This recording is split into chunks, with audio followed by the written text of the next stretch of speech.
So today's, if you ask anybody, what is morality? It's human rights, right? It's upholding of human rights.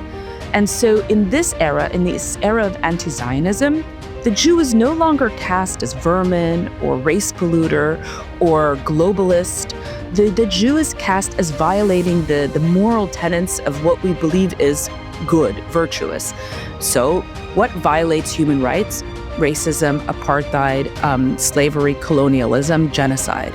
And so that is why it's so important to distinguish anti-Zionism from anti-Semitism, not to say that it is not a continuous demonization project, but because we are stuck in an interpretive lens that fixes Jews, understands the history of this hatred in a fixed way, i.e. Jews have to be seen as, racially impure, subhuman, oppressed, right?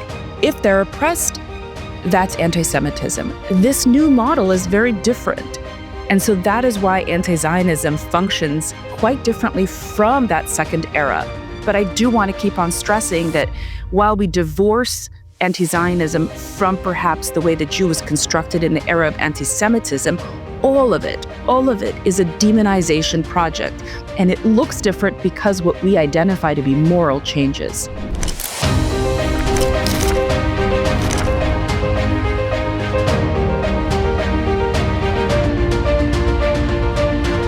Welcome to The Contrarian. I'm David Bernstein. In a world filled with noise, I'm here to provide the signal. Hello. Welcome to this edition of The Contrarian podcast. I'm your host, David Bernstein.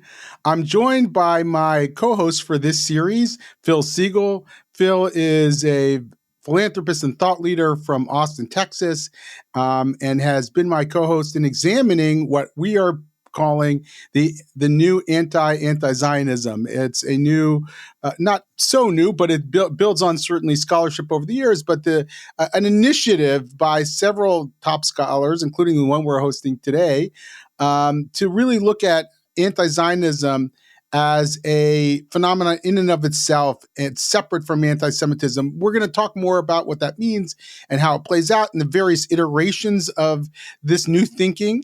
And with us today, we have Naya Lekht, who is an academic and a teacher and a writer and a thinker on anti-Semitism, someone I've gotten to know and had speak, and whose work I respect a great deal, and is even doing some work with us on the side.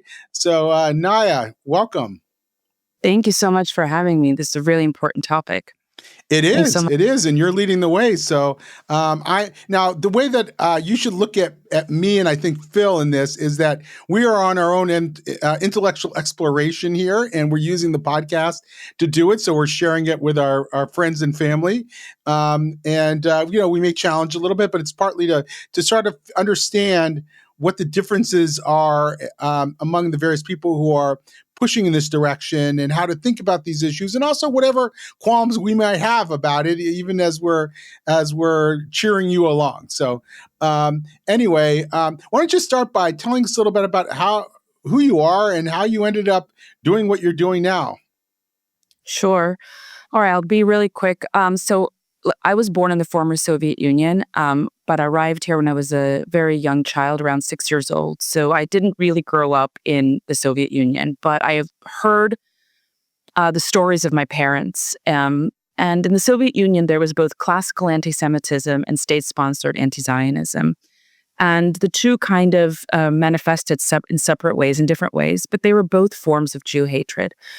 So listening to those stories were very impressed upon me a sense of, I guess, deep responsibility for carrying on a legacy and an understanding of what my parents went through. Now, as a child, I didn't really think that this was going to become relevant for me at all, but it did, and it has, because anti-Zionism has migrated to the West, and I date its appearance in the United States of America to the early 2000s. I was at that time an undergraduate student at UC Santa Cruz in Northern California. Later on pursued a PhD in Russian literature at UCLA. And as I was going through kind of my own professional journey, I was witnessing the surge of this anti-Zionism. And simultaneously, I was witnessing the American Jewish community unable, unequipped to deal with it. And I've identified a few reasons for why the American Jewish community has been unprepared to deal with it. But I will share that one of the most troubling aspects was when I did go to Jewish professionals on my campus, both at UCLA and UC Santa Cruz. And I'm talking about predominantly Hillel um, federations. I was met with kind of a dismissal of anti-Zionism, that it is just a form of political criticism. And more than that, a lot of the Jewish professionals gave me the advice to not speak, to not make things, because it's going to make things worse. And so here I am. I'm really just an undergraduate or graduate student. I'm watching this unfold. And had it not been, again, for my parents and what they went through, and understanding that anti-Zionism is a very dangerous ideology that masks itself in political discourse, right? I wouldn't have understood it. And so now we're in the year 2025, 2026, where we have seen that anti-Zionism has moved from the fringes of these ivory towers, where it's become a theory, to now becoming operationalized in K through 12 schools, where it's in curriculum, as you know, through ethnic studies in the state of California, but not just in ethnic studies, in classrooms in ELA, in classrooms of social studies, in medical schools. It's just become so rampant. And so what we're witnessing is, unfortunately, when you leave a lacuna, right? When you leave a field open, people will come in and they will basically take over. And right now, the Jewish community, I feel, after October 7th, Brett Steven talked about the October 8th Jew. There is this moment where it seems that the American Jewish community is more ready to address anti-Zionism. And I think it's really important to talk about that. So I'm just going to leave it for that, to just kind of give you my personal and professional journey of how I arrived to this. Fantastic. So if you could state sort of the thesis of why it's important to draw this line that we haven't been really drawing before between anti-Zionism and anti-Semitism, and why it's important to treat anti-Zionism as a distinct phenomenon, I'd really appreciate that. Sure. I want to be careful and say that while it is distinct from anti-Semitism, it shouldn't be divorced from the history of anti-Jewish movements. That's really important. So let me take a few steps back and say that, on the whole, if we are to understand what is Jew hatred, it is really a demonization project. And in my work, I have developed this framework called the 3 eras of Jew hatred: anti-Judaism, anti-Semitism, and anti-Zionism. Each era constructs the Jew as a demon, but it looks different because in each era, what we identify to be moral is different. So in the era of anti-Judaism, morality was understood through Christianity, right? So Jews were literally Christ killers. They were the killers of Christianity. And so in that era, it mostly manifested in religious demonology, of Jews being quite literally demons and devils.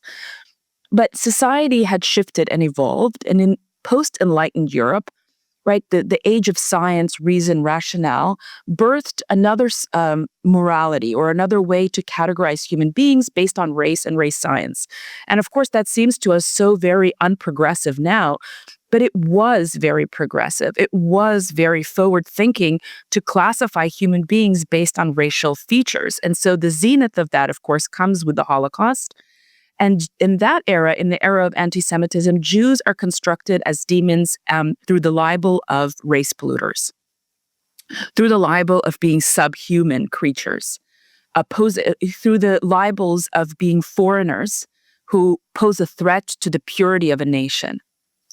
Well, it took a catastrophic event, the Holocaust, to compel kind of a moral realignment, where once again the world has shifted and there's a new morality.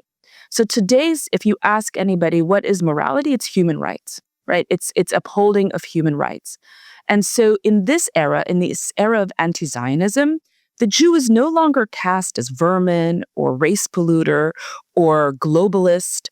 The Jew is cast as violating the moral tenets of what we believe is good, virtuous. So what violates human rights?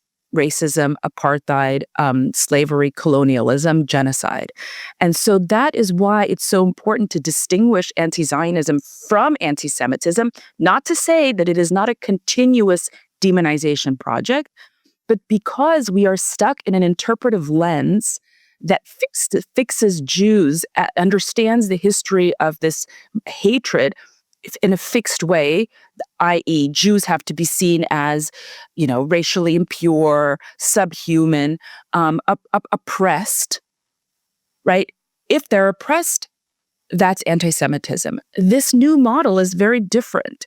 And so that is why anti-Zionism functions quite differently from that second era. But I do want to keep on stressing that while we divorce anti-Zionism from perhaps the way the Jew was constructed in the era of anti-Semitism, all of it is a demonization project.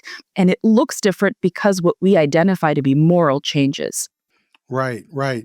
Um, we had Adam Lewis Klein on our first episode.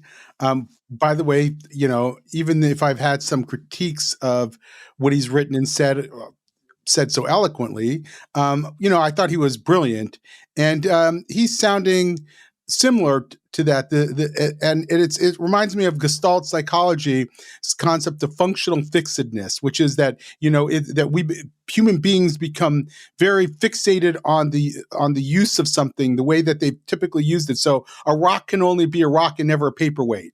And I think that you're seeing some of that here. And so in some ways, you're drawing this bright line for strategic purposes because you want people to be able to think freshly about them so that they can behave differently and fashion strategies differently than we have so far. Is that correct? Absolutely. And I'll just stress the following. So if you're a parent or a student who comes to administrator and says, look, in my classroom, Israel is depicted as settler colonial. Look, in my classroom, Jews are depicted as white foreigners, European transplants as colonizers. Because our interpretive lens for understanding the history of anti-Semitism or Jew hatred has, as you said, been so fixed and so rigid, people can't understand why. It doesn't fall under the ways that I understand Jew hatred. Why is calling Israel a settler colonial state? Why is talking about genocide? How exactly is that anti-Semitic? Well, it's not exactly anti-Semitic. It's anti-Zionist. It's a new form. So yes, I am asking people to come along and look at it freshly. But at the same time, I don't think that we should divorce and treat anti-Zionism as its own, hate movement, divorced from the way that Jews have been constructed as demons through time. Yeah. So we're going to be interviewing several others. You're the second person we're interviewing. And we know we're going to hear some slight differences in the way people think about this, the way that they talk about it. We heard from Adam. You're familiar with his writing. Help us understand the distinction between what you're saying and maybe Adam's take. So we're able to sort of flesh this out and understand the various iterations and minutiae here.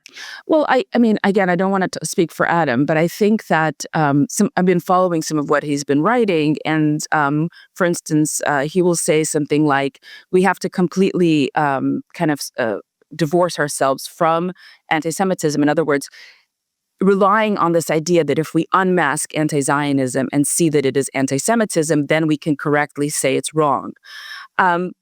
Which is an interesting idea in itself, which is what makes something hateful. Is it hateful because it identifies a persecuted people, or can white people be hated too? Like, why do we need to unmask something anti-Zionism in order for it to be anti-Semitism? And then, of course, we denounce it. Why can't we just denounce anti-Zionism on its own? That's an interesting idea in that it bleeds, or at least dovetails with another thing that I'm concerned about, which is not just the demonization of Jews, but demonization of America, right? Yes. The demonization of white people as well, which is, not everything has to be anti-Semitic for it to be bad. Hate. Right. Bad, right? So that's that I don't know if that's exactly what he meant, but that's how I interpreted it, and I thought that was useful. Again, my issue is that for the anti-Zionists, it's like handing to them on a silver platter and saying, you see, we're not anti-Semitic, we're anti-Zionist. Thanks for the division. Thanks for that. So it further reinforces a problem. Right. So it's like Interesting. sometimes it's like, what kind of conversation are we having? Are we having a strategy conversation, or are we having a deeper conversation about how Jew hatred works? And I think that I also kind of treat these three eras, but I'm very careful. I am very careful in that I kept on saying it throughout this show with you today, in that I don't want to divorce it from anti-Judaism or anti-Semitism. I see it as the third mutation. I see it as a mutation that keeps on updating itself to meet the needs of the day, i.e., whatever we identify to be moral. Yeah. So one of the things I want to just make sure we finish on that.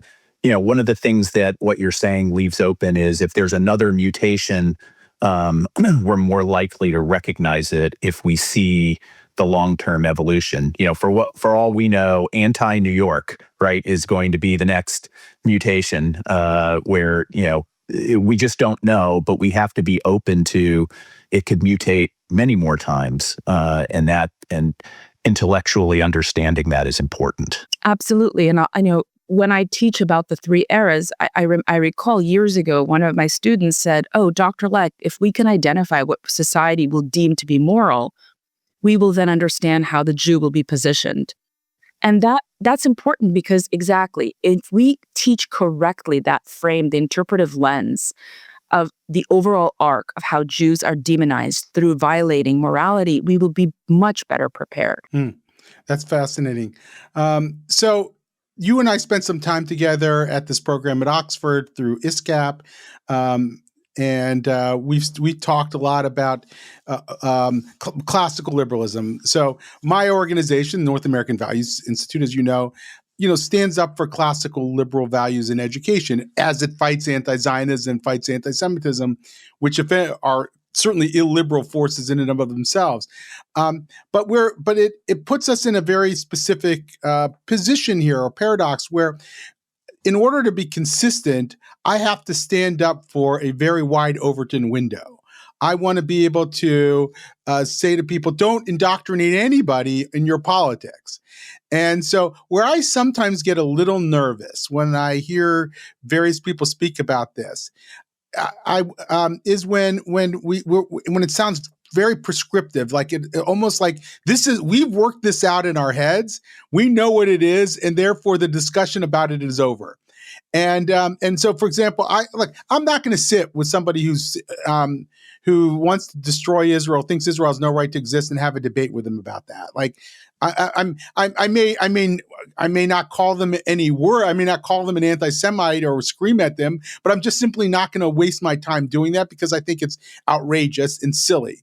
Now, if someone says to me, I think anti-Zionism is not a form of anti-Semitism, and they're doing so in what you might consider good faith. In other words, this is not a raving lunatic who doesn't like Jews.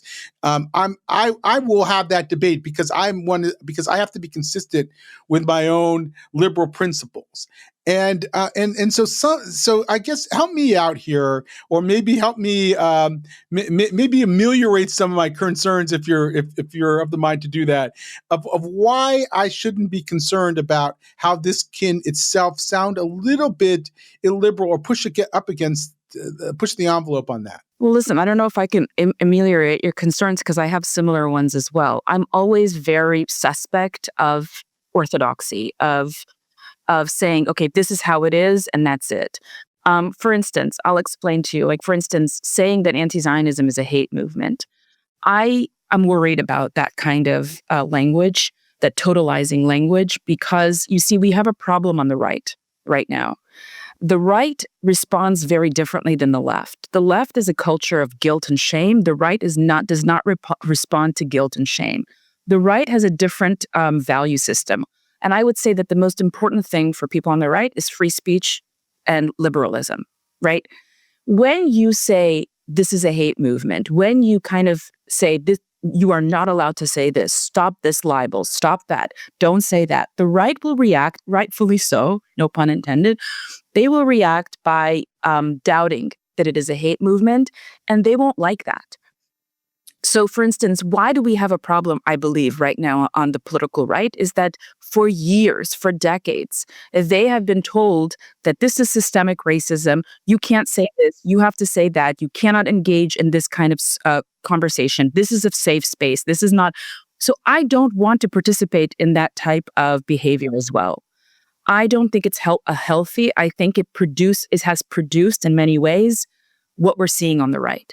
So that's my concern. And what we're seeing on the left, right? It reinforces the stuff that we're fighting with on the left, and it gives permission for what we're seeing on the right. Correct. I don't believe in purity tests. I don't believe in cancel culture. I'm very much, free speech advocate here. Simultaneously, I do understand that anti-Zionism is a form of hatred, or at least it manifests as hate. What influences it is a different conversation. But for me, I share those concerns in that this is the United States of America after all, and we do want to have spaces where people can have robust dialogues. I really do believe that. So yeah. Okay. That's very refreshing. And I think I hope that you get, you probably have, and I can't say that I've read everything that you've ever written because you're prolific, but I hope you give voice to that as this thought develops. And that you keep people a little humble as we're defining these. It's really an important enterprise, but I think keeping it as consistent as possible with classical liberal principles, I think, will be hugely important. Absolutely. I'm going to turn to Phil now to ask some questions. Great. Well, nice to see you again, Naya. I'd like to go back to this because I want to just make sure that we really get your thoughts on, I like to call it the canonical form. What you're really saying is the canonical form here is Jew hatred. That's the common thing. And now tagging along with anti-Western values and so forth. But, let's focus just on the other side. And that we've been fooled into kind of taking a picture of the current time that we're in and saying, well, anti-Semitism is the canonical form. And you're saying, no. Anti-Semitism was a picture window that we went by, before it was anti-Judaism. Now it's anti-Zionism. We have to focus on that today, but we also may have to focus on something in the future. But the canonical form is the hate that's behind it and what enemies use to demonize. Yes. Okay. Is that a fair? That is a fair, yes. That is fair and very good. Yes. Okay.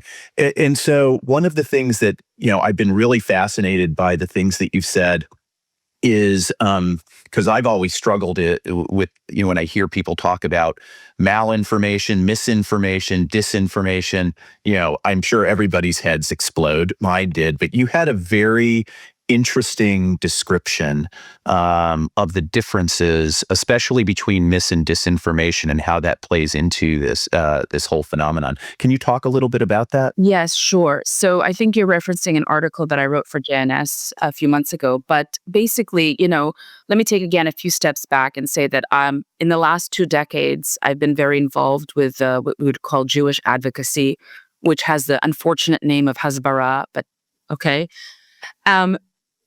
What I've noticed is that Jewish organizations react to the libels by correcting the libels. And therefore, they think, or they have identified the battlefield as one of misinformation, right? That all of this is because people just don't know enough. People are not well versed in the region. People just don't have the necessary context. And so what they do is what I call inward advocacy. There are 3 types that I've identified of inward advocacy. The first is, let me educate you of what Israel is about, what a Zionist is. The second is, we're going to talk about Israel as innovation nation, which is try to align Israel with your values, whether it's progressive or conservative. When the conservative movement, it will say Israel is the West, or Israel is on the front lines of the West. And on the left, they will say Israel is, pro LGBT, pro minority, right? So it's a desire to kind of again align with those values. And the third inward advocacy strategy is correcting with facts.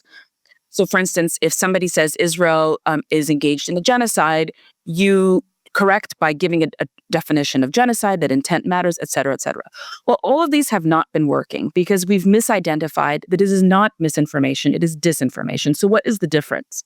This is key. I'll use an example, okay? Let us say I stood up in front of a room full of people and said, on September 12th, 2 planes flew into the World Trade Towers. Okay, somebody will raise their hand and go, oh, I'm sorry, that was September 11th, not September 12th. Oh, thanks for that, okay? Disinformation will be rooted in so much truth and then twisted. It will say, on September 11th, 2 planes flew into the World Trade Centers, the Zionists, and then they will insert a propaganda narrative, and it will work because precisely it is rooted in truth. And that is how libels work. So I wrote a piece not too long ago about what is a libel and why does it work so well. And I used Aristotle's rhetorical triangle of ethos, pathos, and logos. I looked back at all the libels that really have been deployed against the Jewish people, starting with the blood libel. And I thought that something very interesting occurs with every single libel is ethos. It is not said by some random person. It is said by somebody with authority, a bishop, a monk, Stalin, Dr. Splott, genocide libel, ICJ, right? These libels are often said with somebody who has authority. That's number one. Number two is logos. An event occurs. There is some truth. And that's why it works so well. And then pathos, emotion. It applies an immoral narrative onto the Jews and elicits an emotional response with people who, rightfully so, when told, look at this, look at these people, the person I have authority, I have deployed this accusation, I know it is true, an event did occur, and of course people are outraged. That is really, this is the heart of disinformation, that it nestles itself into some truth. Think about the genocide libel, for example. Way more Gazans have been killed than Israelis after the war, after the October 7th incursion, after October 8th. So on the face of it, you can kind of get away with these kinds of things. Thinking about the Dr. Splott libel, when Stalin deployed that accusation, Andrei Zhdanov, a high-level Kremlin official, did die of heart failure, and he was being treated by a Jewish doctor. And that is precise. And so we, on this narrative battlefield, are thinking that we just need to correct the information. But you see, in that triangle of pathos, logos, and ethos, the issue is that it manipulates and twists that truth. And so we have been fighting the wrong battle. We are not in a misinformation war. We are in a disinformation war. And what that means is I'm sorry, I'm being prescriptive. We just had a conversation about not being as prescriptive. But if I were to be prescriptive in this moment, I believe that the best strategy is to turn the lens away from us and onto the accuser and ask, not just what is the accusation, who's deploying it and for what purpose? So let me agree with that for a second, and sort of pull a classical liberal heuristic here, not precisely the way that you said. Look, I agree 100% with that diagnosis, 100%. In fact, Navi has a white paper coming out on K through 12 education, and we basically say the Jewish community tends to think of this as an educational problem, and we're saying it's a political problem. But it's exactly the same thesis. You're saying it's a misinformation problem, and we're saying it's a disinformation problem on K through 12 education. The exact same, it's just different language, educational versus political. And yet, I also know that there are people who could come to us with misinformation, and sometimes it's hard to tell. And my classical liberal brain wants to give them the benefit of the doubt. And so, and it doesn't mean that I don't want to do exactly what you're saying, and don't think we need to turn the tables on them, and don't understand that what you're saying is 90% the time true, I want to create the space in the discourse for that free exchange of ideas too. And so how do we balance those two things?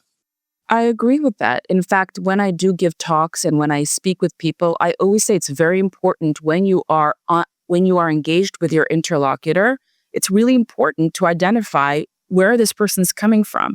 99% of the time, it's really easy to tell if somebody's misinformed or disinformed. It's very simple.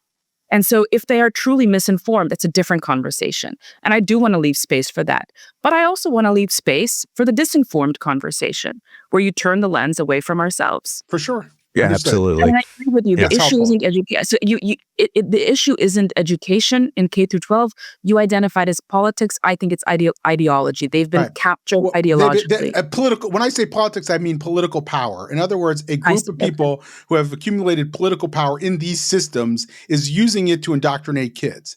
Absolutely. And it's not a matter of misinformation. It's not a matter. So it can't be, you can't solve a political problem with an educational solution. So even though we've talked about, for example, doing anti-Semitism training in education, not that I don't want it to happen. It's, I just don't, I think you have to actually fight off the bad guys in order to do that effectively. Right. Okay. So you're actually saying that the educations have been captured by people. You're actually saying by people with power, and the answer is to dethrone them. Is what exactly? Yeah, which is very similar to what you're saying now. I mean, we see this in the other side of it, which is, as you mentioned earlier, our education, viewing it as misinformation, our Holocaust education is not having the impact that it had in the early years when anti-Semitism was still the lens, right?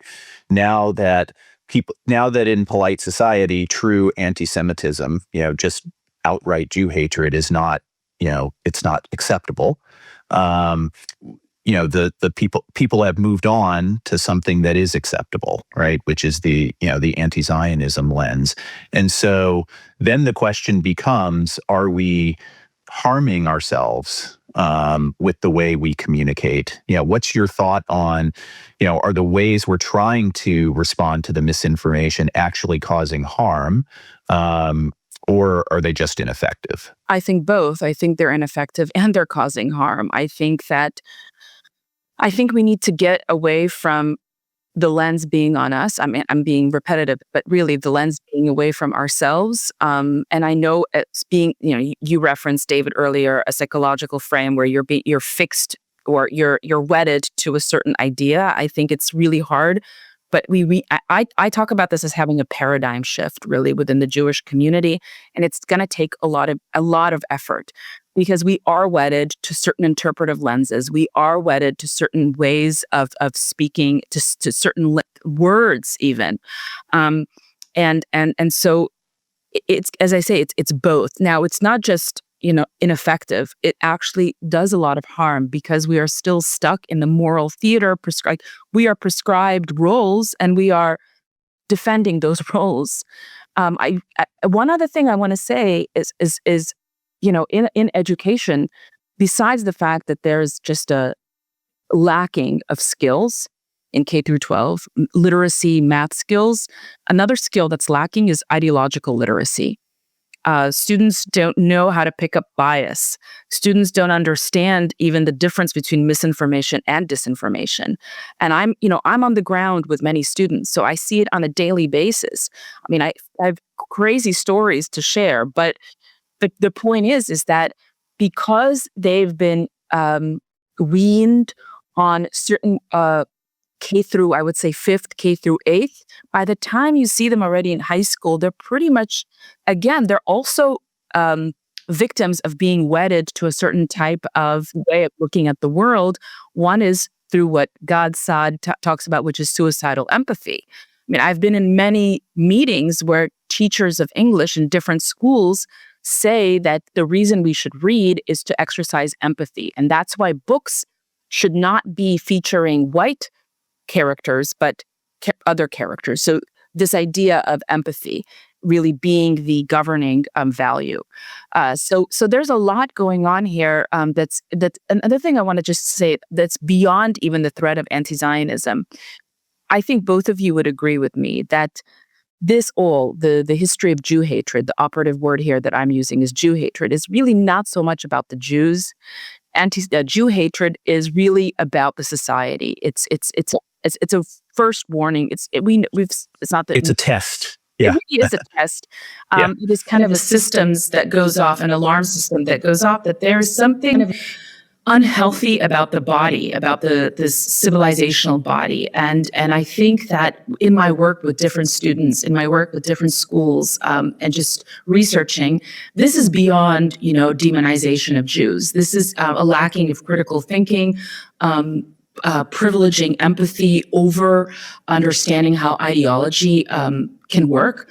That is the work that we need to do is, once, David, if you're successful of dethroning these those who are in political power, we really need to bring back literacy, basic skills, and critical thinking and ideological literacy. Absolutely. So I have one more question because I want to get your thoughts on this, which I think one thing that I'm observing, and I wanted to hear your view of this, is both the far right and far left forms of Jew hatred really both do depend on the oppressed-oppressor framework, right? On the left, Jews are oppressors, and on the right, history, we've been oppressed, and the right, far right also likes the oppressed-oppressor framework. They just want us to be in the oppressed, they like to oppress. But one of the things that I've noticed lately about the far right, phenomenon is they're being very smart. They've noticed that placing us into the oppressor part of the framework seems to be more effective in the current environment, and so you're starting to see that through. Israel is it has too much power and so forth. So they're starting to adopt the language, the more Soviet or progressive language, rather than, counting on the traditional, Jews are just, unhealthy, dirty, whatever you want to say. Is that a true phenomenon? Is that just somebody's being paid by somebody to do that? What's really going on there, do you think?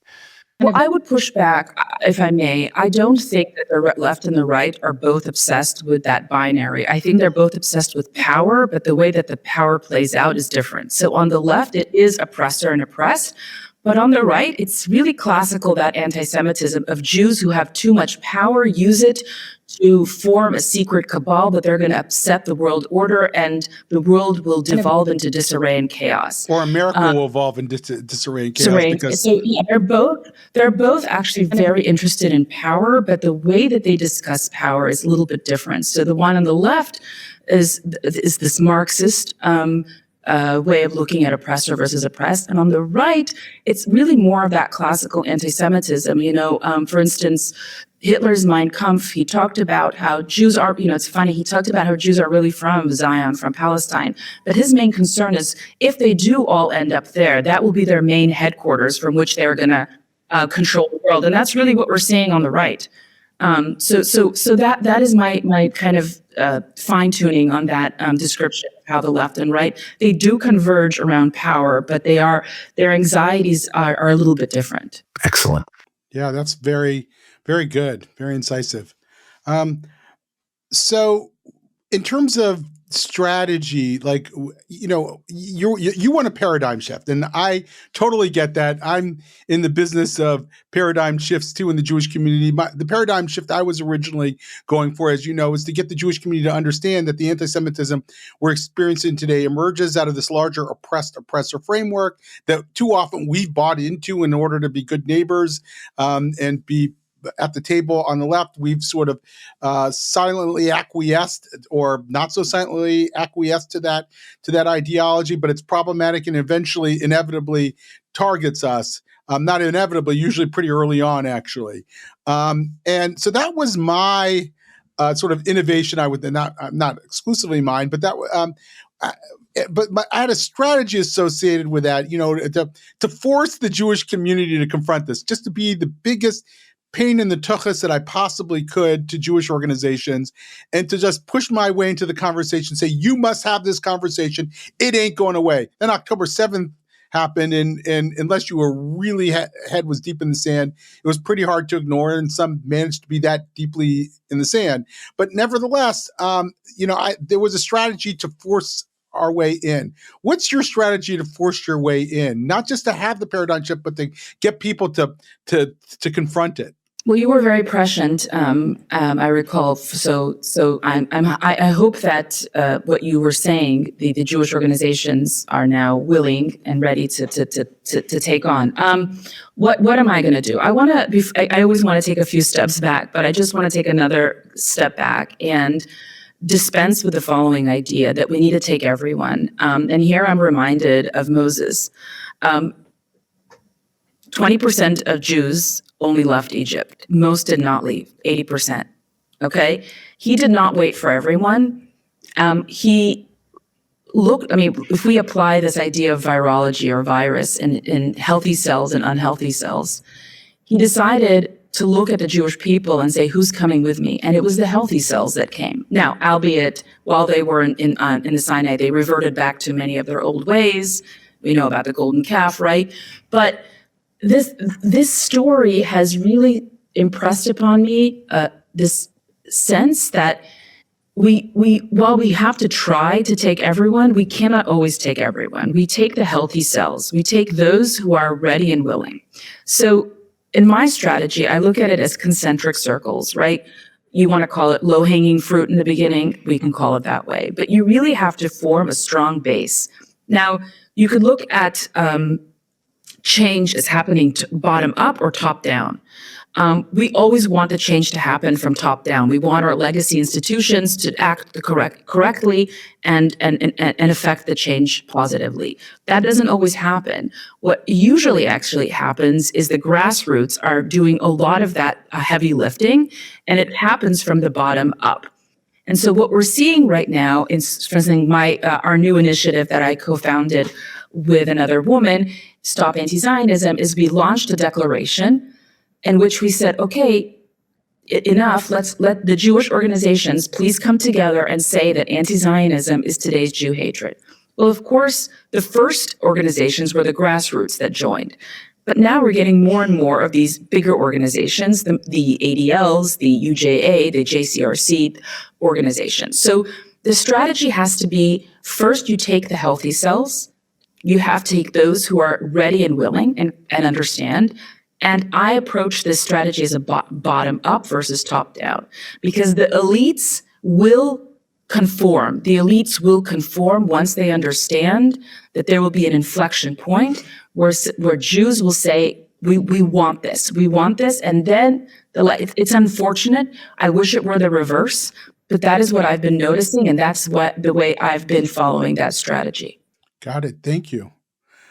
Well, Phil, unless there's anything else, I think this has been extremely helpful. Fantastic. Extremely illuminating. In just 2 sessions, I'm starting to see some of the interesting distinctions between the way people are approaching the topic, which I think is healthy. I mean, if this is going to be a new field of inquiry, and it has to be, then there's going to be some interesting debates and distinctions, and some people are going to wrap it in the language of progressivism, even as they fight the progressive ideological force. Others are going, like me, are going to try to stay away from that inclination. But it's still good that it happens and plays out. And I'm really grateful for you, Naya, for being really one of the architects of this and helping bring it, to the Jewish community and beyond. So thanks, great work. And the conversation will continue. Thanks so much, guys. Thanks, Naya. All right. So, Phil, we just had a very thoughtful conversation with Naya.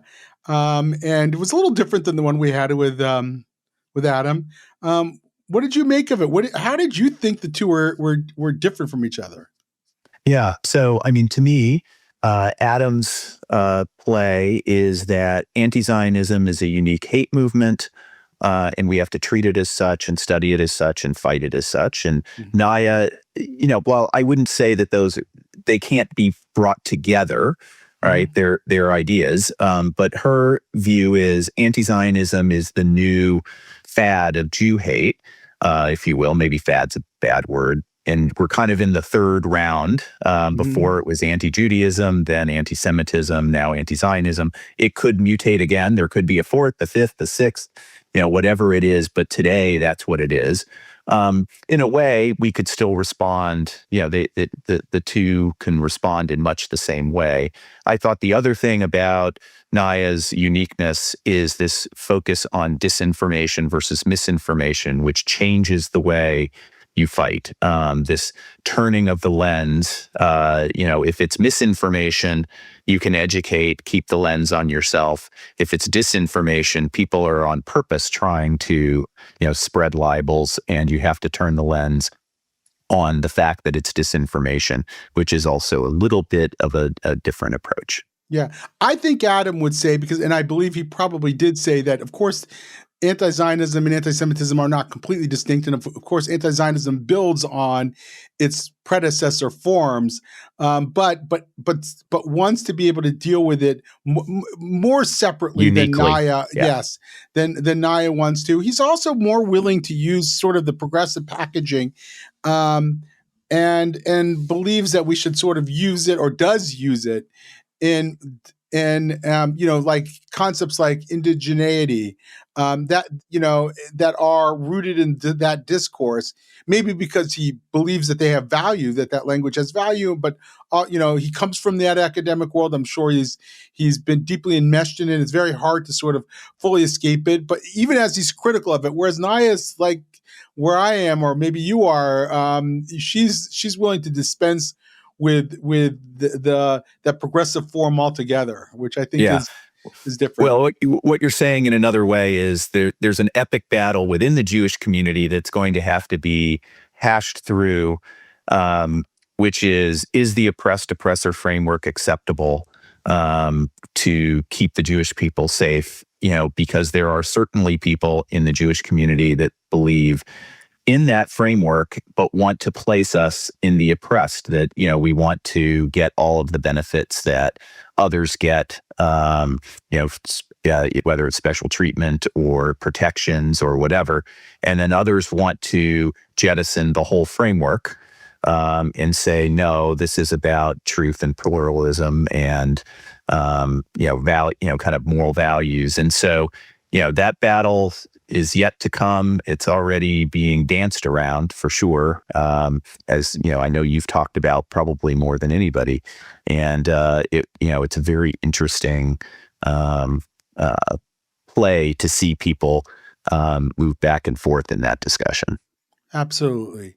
Yeah, I also was quite happy about her answers around classical liberalism. I think she recognizes the tension there, and so when, I didn't expect her to say that. I thought she was going to defend the idea that and say, no, these things can't be openly talked about. But then she surprised me, and I hope she continues to make the case for classical liberalism within the context of her conversations around anti-Zionism, and to be the source of intellectual humility in this movement, to keep it sane, to keep it from going in and becoming its own form of totalizing ideology. Right. We can't just have anti-Zionism and have that become hateful. That doesn't help us at all. Yeah. And, someone wise, smarter than me once said that an ideology is a heuristic that pretends it is always true, or it pretends it's an axiom, like these things are useful. It's useful to understand that what we're facing is disinformation largely. It's useful to understand that. It's useful to understand that has become a hate movement. It's useful, but it's not always that way. And I think we have to be intellectually nimble enough to understand that we still have to have conversations with people who don't look at the world like we do. We can't find total comfort in all this, and then shrink from the tough conversations that are going to be before us. So that's my sort of plea for humility as we go along here. And glad we had this conversation. Yeah, go ahead. Yeah, and the proof that we're doing that is think about how much we've learned just from 2 conversations so far. Absolutely. And that's the goal. That's the goal. All right. Well, to be continued. Right. Thanks a lot, Phil. And we'll look forward to our next guest. And there's Lauren. Hi, Lauren. All right. Fantastic. All right. We'll be upload. well.